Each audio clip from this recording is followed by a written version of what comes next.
I know the International Socialist Alternative, we're building in Africa. And so I'm wondering if maybe we can just end today by you talking to the millions of young people who are looking for a political alternative. What is that political alternative, and how can they get involved with the movement that we are trying to build? We want to say the ISA is a platform organizing all the continents of the world.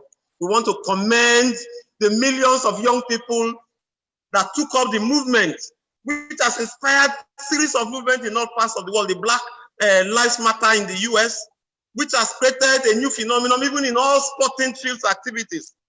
These various struggles of young people in all of the world will continue to serve as an inspiration. But it is important to note that there will be struggles. Human beings, centuries past, centuries to come, have known series of struggles. Indeed, governments have been overthrown by mass movement.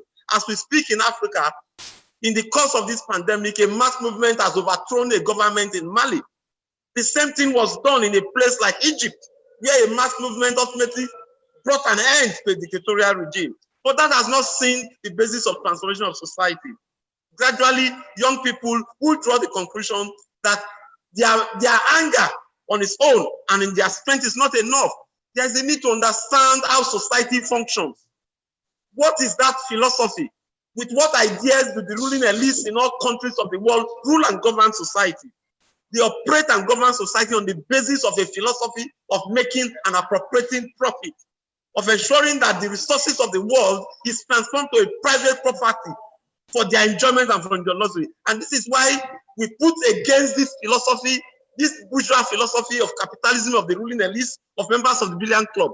The working people put forward against this class the ideas of socialism. Socialism simply refers to that idea, that philosophy of organizing society, using the resources of society, not for the benefit of making profit for some few private profiteers, but to be appropriate these resources, manage them democratically, and use them to meet the needs of the mass of the working people. It is only on the basis of this socialist alternative as an idea to capitalism that it is possible. And we don't need to go too far. We don't need to go into the sky to see what socialism is. In how we organize ourselves, even from our family unit, we see that we cooperate with ourselves, we share our resources together.